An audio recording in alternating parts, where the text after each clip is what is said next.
Thanksgiving at the Miller household was always a big event, marked by tradition, family, and enough food to feed a small village. But this year, an unexpected guest was joining the festivities, and no one was more anxious about it than Anna Miller. Anna had been dating Marcus for 6 months, and their relationship was growing stronger every day. But bringing him to Thanksgiving dinner was a significant step. And not just because it was their first holiday together. Anna's family, particularly her grandfather, was known for his outdated and, frankly, racist views. Marcus, who was black, was walking into what Anna feared could become a tense and uncomfortable situation. Still, Marcus had insisted he was ready to face whatever came his way. "If I want to be with you, I need to know your family," he'd said with a reassuring smile. His confidence calmed her, at least a little. As they pulled up to her family's sprawling suburban home, the smell of roasted turkey and spiced pies wafted through the air as Anna and Marcus stepped inside. Her mum, Rebecca, greeted them warmly, pulling Anna into a tight hug before turning to Marcus. "You must be Marcus. Welcome, welcome," she said, her tone cheery and welcoming. For a moment, Anna relaxed. Maybe this would go better than she feared. Marcus handed over a bottle of wine he had brought, earning a polite smile from Rebecca. The pleasantries continued as Anna introduced Marcus to her younger siblings, who quickly pulled him into their conversation about college football. But the calm didn't last long. "Who's this?" came a sharp voice from the living room. Anna's grandfather, a stern man with a deeply lined face and piercing blue eyes, stood leaning on his cane. His gaze fixed on Marcus, and the room seemed to grow quieter by the second. Anna stepped forward quickly. "Grandpa, this is Marcus, my boyfriend." She tried to keep her tone light, hoping to diffuse the tension. Marcus extended a hand, his smile as steady as ever. "Nice to meet you, sir," he said. But instead of taking the handshake, Grandpa Miller's eyes narrowed. "You are proceeding with dangerous precautions," he said. "And nice to meet you, sir," he muttered under his breath, loud enough for everyone to hear. Anna's heart sank, her worst fears coming true within moments of their arrival. "Grandpa," she said sharply, her cheeks flushing with embarrassment and anger. Marcus, however, remained composed. "I'm grateful to be here," he said evenly, pulling his hand back without missing a beat. The room remained awkwardly silent until Rebecca clapped her hands, breaking the tension. "All right, let's get everyone to the table. Dinner's ready," she announced, her voice a little too bright as she led the way to the dining room. As the family gathered around the long wooden table, the atmosphere felt strained. Marcus ended up seated directly across from Grandpa Miller, a fact that Anna knew wasn't coincidental. Her grandfather had always been the self-proclaimed head of the table, and it was clear he was intent on asserting his dominance. The meal began with the usual pleasantries. "Past the stuffing. This turkey is delicious." But it didn't take long for Grandpa Miller to make his first pointed comment. "So, Marcus," he said, his tone dripping with condescension, "what exactly do you do for work?" Anna tensed, her fork hovering mid-air. Marcus, to his credit, didn't flinch. "I'm a software engineer, sir," he replied politely. "I work on developing applications for businesses to streamline their operations." Grandpa Miller raised an eyebrow. "Ha, didn't expect that," he said, his voice oozing skepticism. "You're, quite articulate." Anna nearly dropped her glass. The veiled insult was unmistakable, and she was about to snap when Marcus spoke up. Thank you," Marcus said, his voice calm and steady. I've worked hard to get where I am." He locked eyes with Grandpa Miller, his expression unreadable but firm. "And I'm proud of what I do." For a moment, Grandpa Miller looked taken aback, as if he hadn't expected such a composed response. but he quickly recovered, leaning back in his chair with a smirk. Not sure it's for the better, though. The room grew uncomfortably silent again, and Anna felt a wave of shame and anger wash over her. How could her grandfather act this way, especially in front of Marcus? She glanced at Marcus, who gave her a small, reassuring smile. He wasn't letting her grandfather's comments rattle him, and that only made her respect him more. But as the meal continued, Anna knew this was far from over. Grandpa Miller wasn't done, and Marcus's patience, while impressive, wasn't infinite. The evening was shaping up to be more challenging than either of them had anticipated. The tension at the Miller family Thanksgiving dinner was palpable, but Marcus continued to handle himself with grace and patience. Anna's mother, Rebecca, tried valiantly to keep the conversation light, steering it toward neutral topics like family traditions and holiday plans. But Grandpa Miller seemed determined to stir the pot. Every so often he would throw out a comment that, while not overtly racist, carried enough undertones to make Anna's stomach churn. "Back in my day," he said at one point, eyeing Marcus, "families had a certain continuity. We didn't have all this mixing of traditions." The words hung in the air, as if daring someone to challenge him. Anna's younger brother Luke shifted uncomfortably in his seat, while her sister Megan avoided eye contact entirely. Rebecca cleared her throat, quickly passing the cranberry sauce to Marcus, as if that would somehow diffuse the situation. Marcus, for his part, remained as composed as ever. He smiled politely and thanked Rebecca before taking a small scoop of cranberry sauce. "Traditions are important," he said, his voice steady, "but I think they can grow and evolve, just like families do." His words were calm, almost disarming, and for a moment even Grandpa Miller seemed at a loss for how to respond. Anna felt a surge of gratitude for Marcus's ability to handle the situation with such poise. But she couldn't help but feel the weight of the evening pressing down on her. She had brought Marcus here to introduce him to her family, to show him a piece of her life, and instead he was being subjected to an unending stream of microaggressions. As the evening progressed, Anna's grandfather continued to test Marcus's patience. When the conversation turned to sports, Grandpa Miller couldn't resist making another pointed remark. "I suppose you played football in college?" he asked, his tone laced with assumption. Marcus shook his head. "No, sir," he replied. "I was actually on the debate team. It helped me develop my public speaking skills, which have been invaluable in my career." Grandpa Miller's eyebrows shot up, as if the idea of Marcus excelling in something academic was entirely foreign to him. "Ha!" he said, his voice heavy with disbelief. "Didn't see that coming." Anna's fists clenched under the table, and she had to force herself to take a deep breath. It was Megan, surprisingly, who finally broke the awkward silence. "That's so cool, Marcus," she said, her voice genuine. "What was your favorite debate topic?" Marcus turned to her with a warm smile, clearly appreciating the change in tone.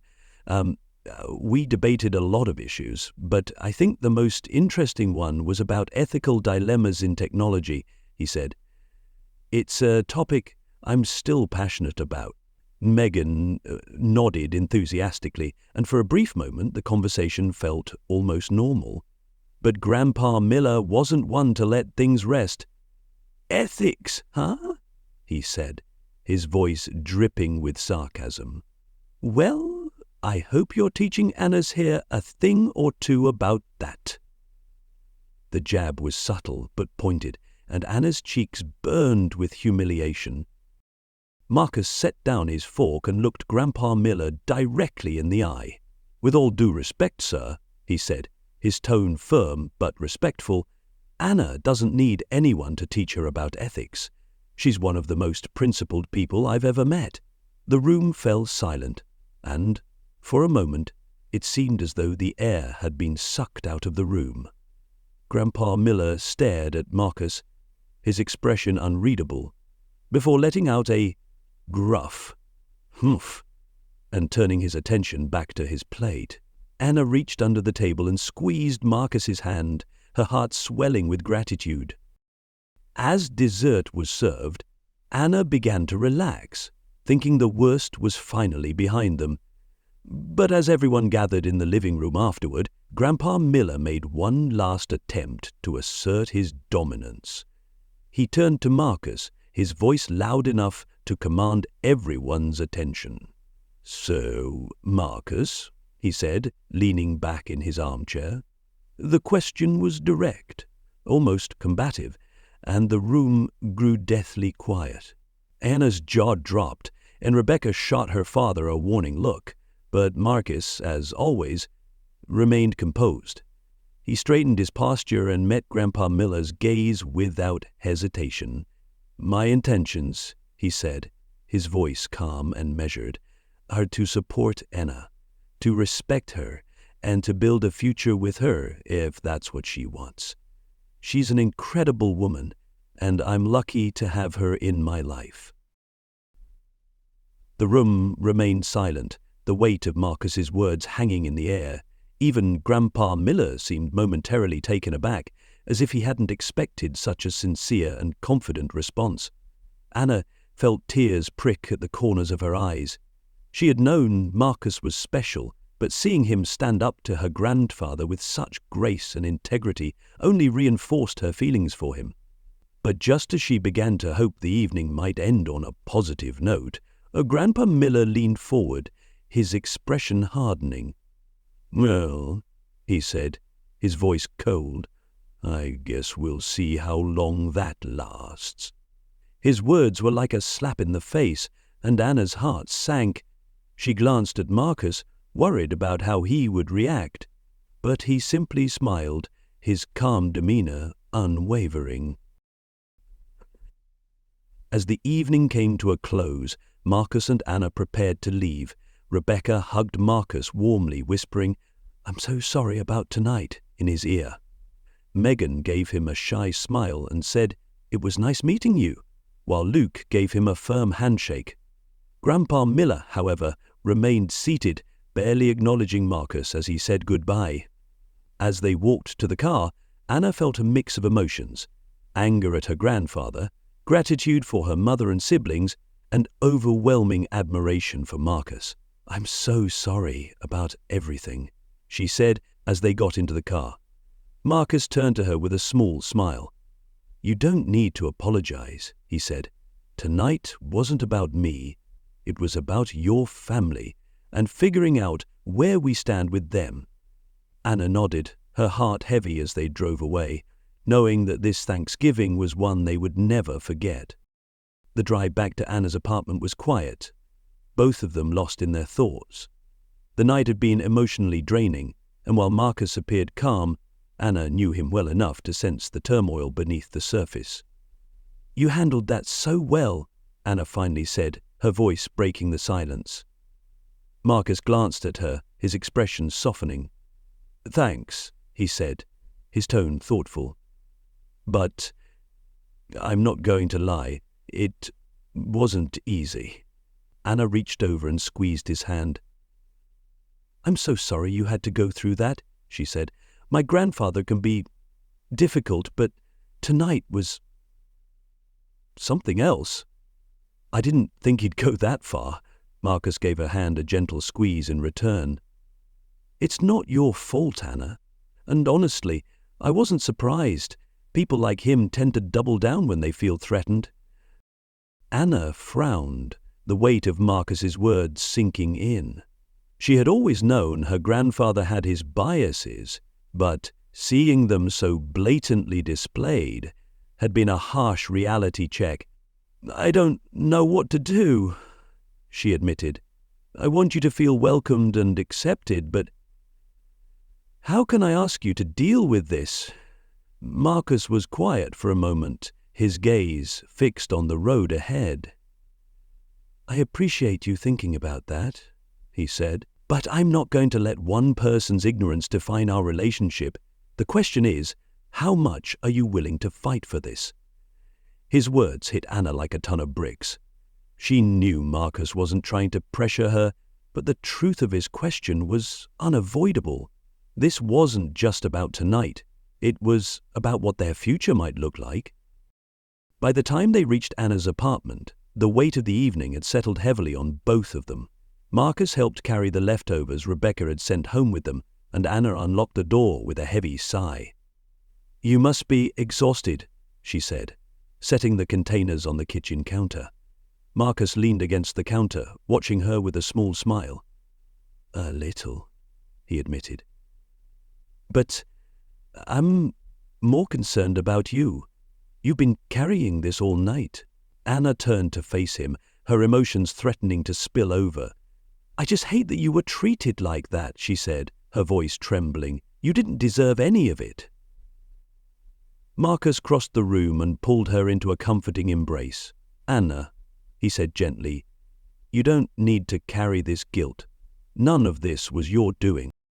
Anna buried her face in his chest, letting herself feel the warmth of his reassurance. I just want my family to see you the way I do," she murmured. "You're amazing, and they're missing out." Marcus chuckled softly, the sound vibrating against her. "Well, not all of them," he said. "Your mum and Megan were great. Even Luke's seemed okay."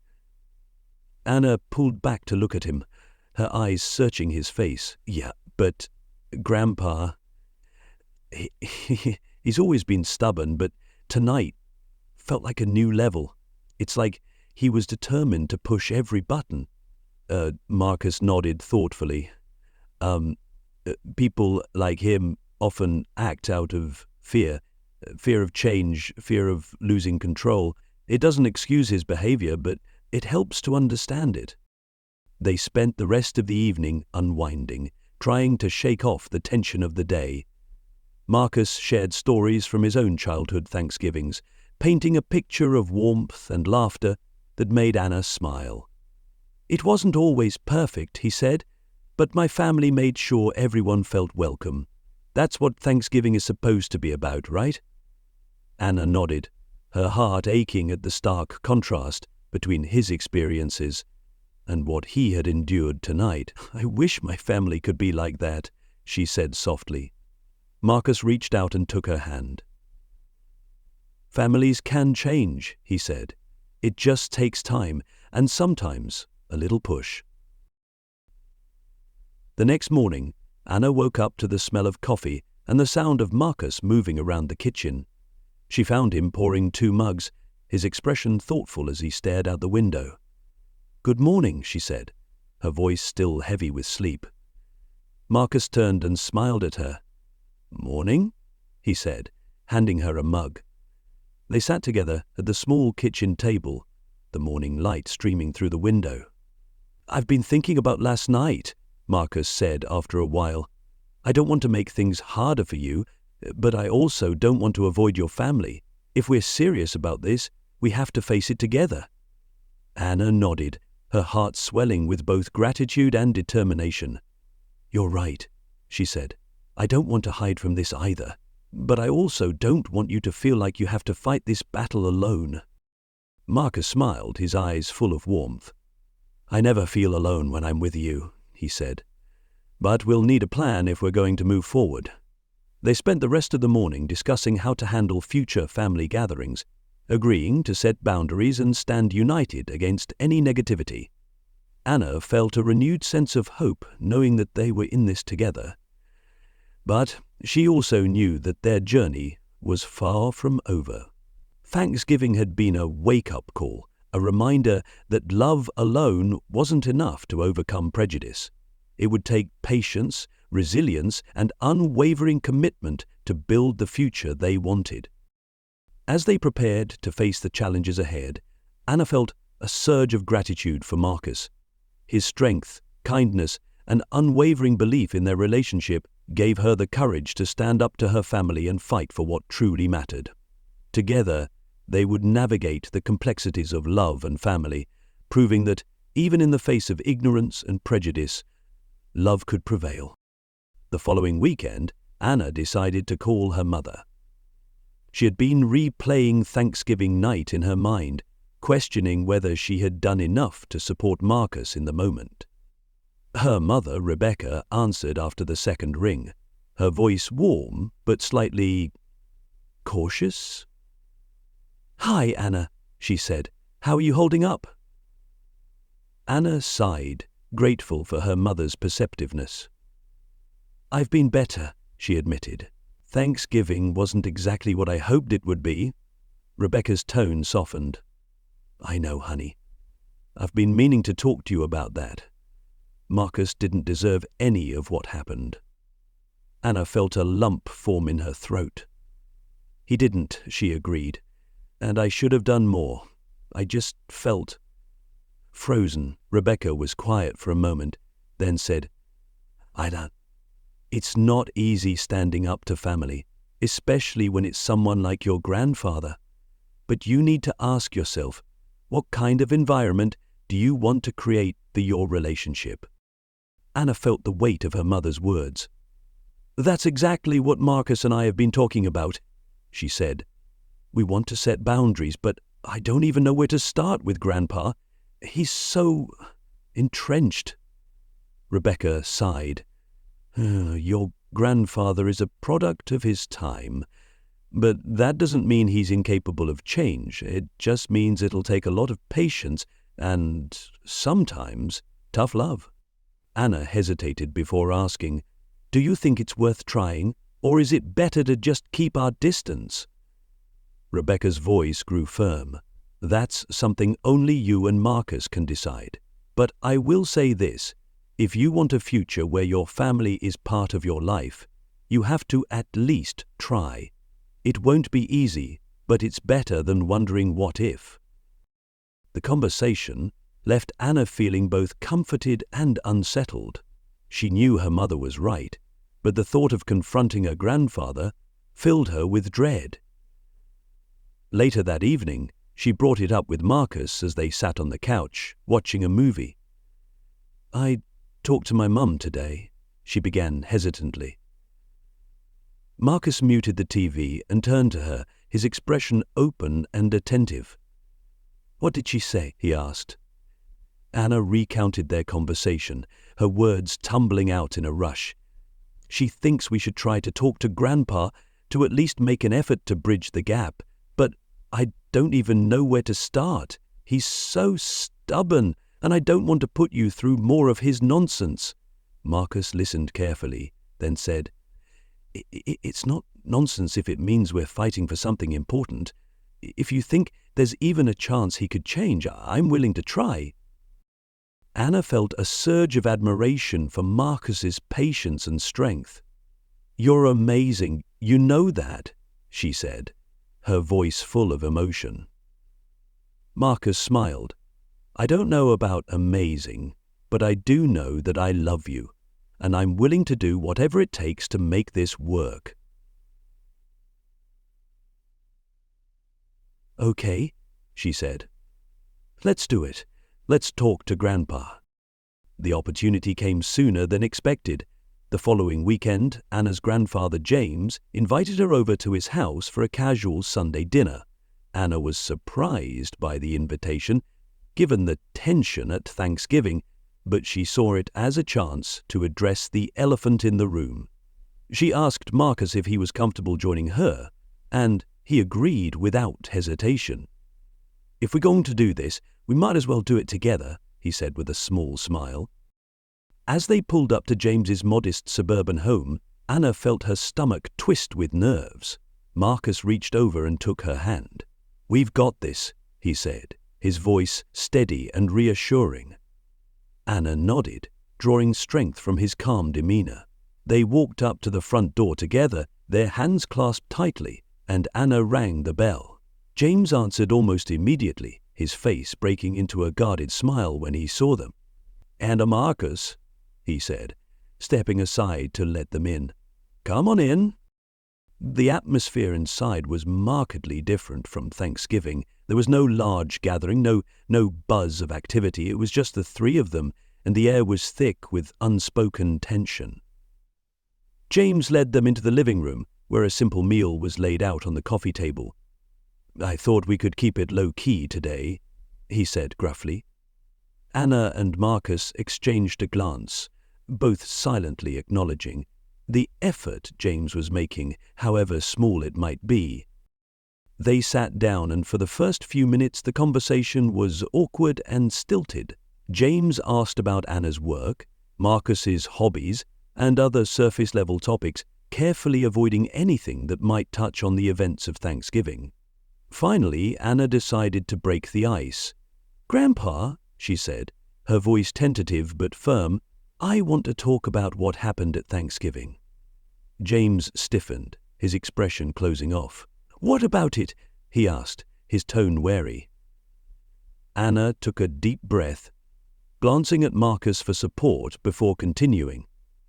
"The way you spoke to Marcus, it was hurtful, and it's not okay. I need you to understand that." James's face darkened. "I was just speaking my mind," he said defensively. "If people can't handle the truth, that's not my problem." Marcus, sensing Anna's growing frustration, spoke up. "Mr. James," he said calmly, "I understand that you have strong opinions, but there's a difference between speaking your mind and disrespecting someone. I don't expect you to change overnight, but I do hope you'll consider how your words affect the people around you." James's gaze shifted to Marcus, his expression unreadable. For a long moment the room was silent. Then, to Anna's surprise, James sighed and leaned back in his chair. "You know," he said gruffly, I wasn't raised to think much about how my words might hurt people. Back in my day, we said what we thought and that was that, but maybe it's time I started thinking differently." Anna felt a flicker of hope. "That's all we're asking, Grandpa," she said. "Just a little understanding, a little effort. It would mean so much to us." James nodded slowly, his gaze fixed on the floor. "I'll try," he said finally. "I can't promise I'll get it right, but I'll try." As they left James's house later that evening, Anna felt a sense of cautious optimism.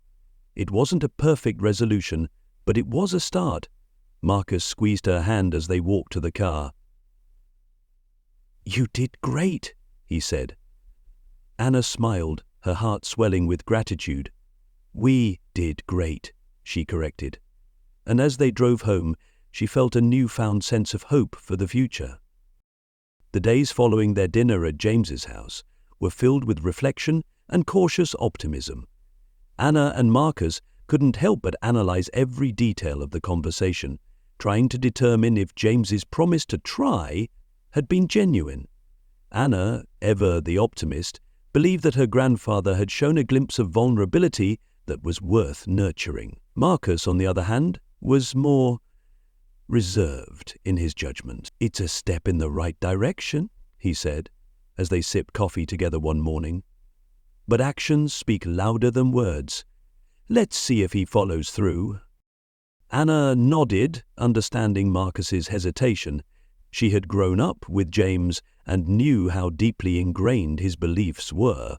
Changing his mindset wouldn't happen overnight, but she was willing to be patient, especially if it meant creating a healthier dynamic for her relationship with Marcus.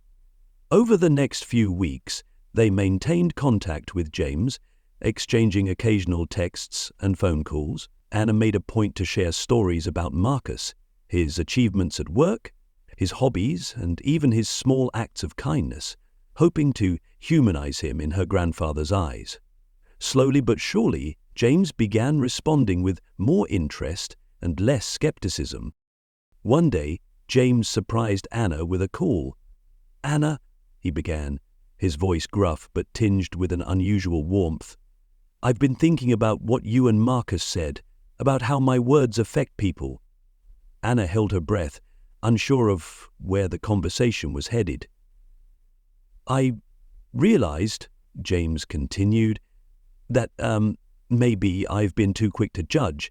I don't want to push you away, and I don't want to push Marcus away either. So I was wondering, would you both like to come over for dinner again? I'd like to get to know Marcus better." Anna's heart soared. She quickly agreed, and later that evening she shared the news with Marcus. His reaction was a mix of surprise and cautious hope. "That's unexpected," he said, a small smile playing at his lips. "But it's a good thing, right?" Anna nodded enthusiastically. "It's a great thing. He wants to get to know you. That's progress." The following weekend, they found themselves once again driving to James's house, but this time the atmosphere was markedly different. Anna was still nervous, but it was a hopeful kind of nervousness, and Marcus seemed more at ease as well. "No matter what happens," Marcus said as they pulled into the driveway, "I'm proud of you for pushing for this." Anna smiled, her nerves momentarily forgotten. "I'm proud of us," she replied. James greeted them at the door with a genuine smile, and Anna noticed that he seemed less guarded than before. The dinner table was set with care, and James even made an effort to include some of Marcus's favorite dishes after Anna had casually mentioned them during one of their earlier conversations. It was a small gesture, but it spoke volumes. As they sat down to eat, James opened the conversation with a surprising question. "Marcus," he said, his tone curious rather than confrontational, "what's the best meal you've ever had?" Marcus blinked, caught off guard by the question, but he quickly recovered. "That's a tough one," he said with a smile, "but if I had to choose, I'd say my mum's gumbo. It's a family recipe, and she makes it every holiday season. It's like a taste of home." James nodded thoughtfully. "Family recipes have a way of bringing people together," he said, almost to himself. Anna exchanged a quick, hopeful glance with Marcus, silently acknowledging. Throughout the evening, James asked more questions about Marcus's life, his upbringing, his career, and his plans for the future. Well, there were moments of awkwardness, but for the most part the conversation flowed smoothly.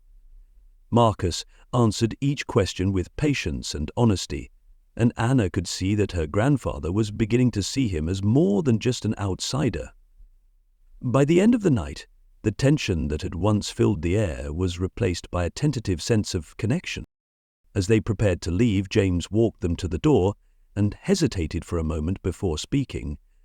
"Marcus," he said, his voice steady but soft, "I want to thank you for giving me another chance. I know I didn't make the best impression before, but I'm trying to do better." Marcus smiled, his warmth and graciousness shining through. "Thank you for inviting us tonight," he replied. "It means a lot to both of us."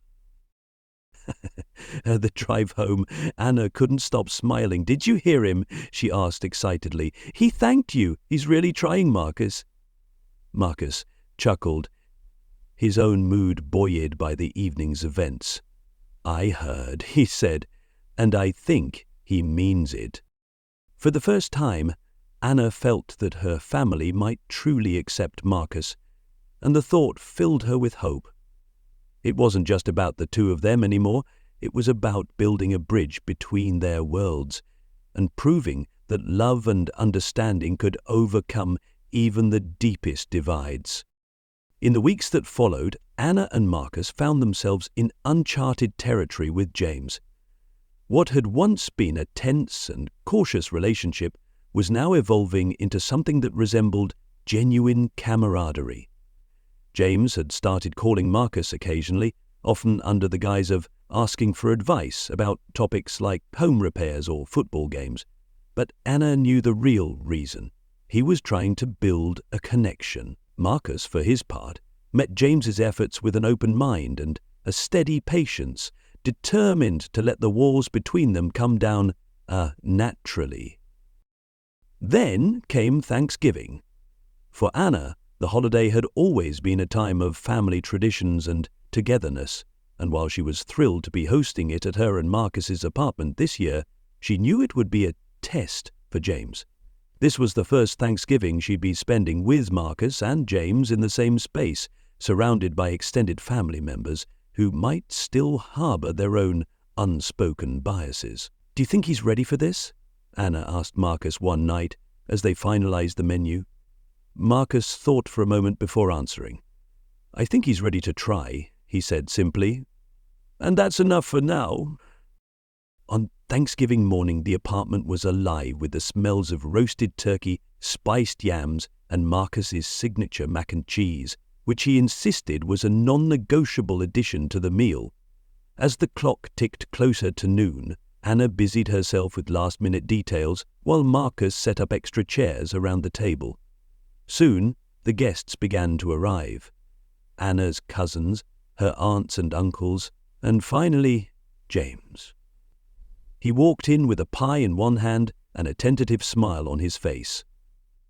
"Happy Thanksgiving," he said, his voice warmer than Anna had expected. Asha put her hand on his back and turned away. Marcus stepped forward to greet him. "Happy Thanksgiving," he said. "Glad you could make it." The touch of hand and skin grayed her, compromised, health supported. As the family settled in, Anna couldn't help but feel a sense of pride. This was her family? Messy? Imperfect? But trying? The meal began with laughter and light conversation, but as the courses progressed, the deeper conversations started to emerge. At one point, one of Anna's uncles turned to Marcus and asked about his family's Thanksgiving traditions. "Well," Marcus said with a smile, "my mum always insists on going around the table and saying what we're thankful for. It's her way of making sure everyone feels seen and heard." Hannah noticed James listening intently, a small crease forming between his brows. "That's a good tradition," James said after a moment. "Maybe we should do that here." Anna's eyes widened in surprise, but before she could say anything, James raised his glass. "How about we all share one thing we're thankful for this year?" he suggested. There was a brief pause, but then the family began to chime in, each person sharing a heartfelt sentiment. When it was James's turn, he hesitated, his gaze flickering to Marcus. "I'm thankful," he began slowly, "for the chance to be here today and to learn from the people around me. It's never too late to grow, and I'm grateful for those who remind me of that." The room fell silent for a moment, the weight of his words sinking in. Marcus, clearly moved, raised his glass in response. "To growth," he said simply, and the room echoed his toast. As the evening wound down, Anna found herself sitting beside James on the couch, the noise of the family fading into the background.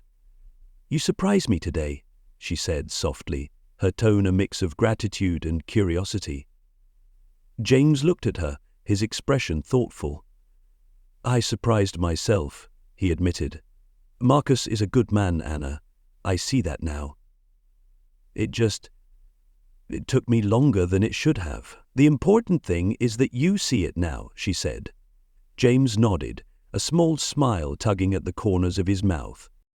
Meanwhile, Marcus was in the kitchen helping Anna's cousins with the cleanup. One of them, a younger man named Jared, leaned over and said, "I got to admit, I wasn't sure how today was going to go with James, but he really stepped up."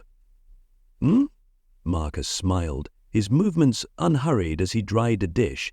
"People can surprise you," he said. "You just have to give them the chance." By the time the last guest left, Anna and Marcus were both exhausted but happy. "We did it," Anna said, collapsing onto the couch. Marcus joined her, draping an arm around her shoulders. "You did it," he corrected. "Your patience and love for your family made this possible." Anna shook her head, a smile playing on her lips. "We did it," she insisted. "Together?" Marcus didn't argue. Instead, he pressed a kiss to her temple, content in the knowledge that they had made real progress, not just with James, but with everyone who had been in that room tonight. The weeks after Thanksgiving carried with them a quiet but profound shift. James began reaching out more often, sometimes under the pretense of wanting Anna's advice, But increasingly, he would call Marcus directly. Marcus never made a big deal about it, treating James's questions about sports, home repairs, or Marcus's family recipes with the same straightforward respect he offered everyone else. Marcus understood that trust was something built over time, not with grand gestures, but with consistent actions. Slowly but surely, the walls between them began to crumble, brick by brick. One Sunday afternoon, as Anna and Marcus were decorating their Christmas tree, James called. Anna picked up, her voice cheerful as she balanced a strand of lights in one hand. "Hey, Dad, what's up?" James's voice came through the speaker, hesitant but hopeful. "I was wondering if you and Marcus would want to come to our place for Christmas dinner this year. I thought it might be nice." Anna nearly dropped the lights in surprise. "Really? That sounds wonderful," she exclaimed. She glanced at Marcus, who had paused mid-emotion, clearly catching the gist of the conversation. "What do you think, babe?" Marcus smiled, his tone warm. "Count us in." When Christmas Day arrived, Anna and Marcus drove to James's house, a modest but cozy home that was already glowing with festive lights. Anna's excitement was palpable, but Marcus was more subdued, taking in the weight of what this visit represented. This wasn't just another holiday, it was a chance to solidify the progress they had made as a family. As they approached the front door, James opened it before they even had the chance to knock. "Merry Christmas!" he greeted them, his smile genuine. Marcus extended a hand, but James surprised him by pulling him into a brief but heartfelt hug. "Glad you could make it," James said quietly. Marcus nodded, feeling the significance of the gesture. Inside, the living room was alive with the sights and sounds of Christmas. The tree twinkled with multicolored lights, stockings were hung neatly by the fireplace, and the scent of roasted ham and cinnamon filled the air.